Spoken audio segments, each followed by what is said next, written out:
কবিগুরু রবীন্দ্রনাথ ঠাকুরের বর্ণিত ওপার বাংলার পদ্মা নদীর ধারে বক্সিগঞ্জের একটি হাট। এই হাটে গ্রামের গরিব মানুষ তাদের দৈনন্দিন জীবনের ব্যবহৃত নানান জিনিস কেনাবেচা করেন।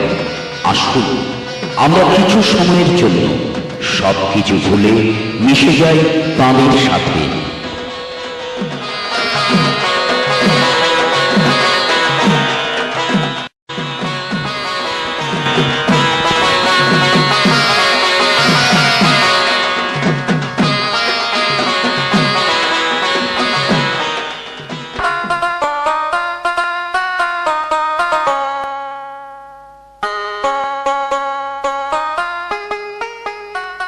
কুমোর পাড়ার গরুর গাড়ি বোঝাই করা কলসি হারি, গাড়ি চালায় বংশী বদন, সঙ্গে যে যায় হাবড়ে মদন।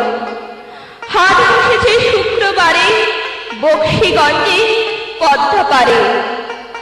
জিনিসপত্র জুটিয়ে এনে গ্রামের মানুষ বেচে কেনে। উচ্ছে বেগুন পটল মূলো, বেতের বোনা থামা হলো। সর্ষে ছোলা ময়দা আটা, শীতের ব্যাপার নকশা কাটা। ঝাড়ু করা পেরি হাতা, শহর থেকে সস্তা ছাতা। কলসি ভরা এঁঠো গুড়ে, মাছি যত বেড়া উড়ে। খড়ের আদি নৌক বেয়ে আনলো ঘাটে চাষের মেয়ে। অন্ধকার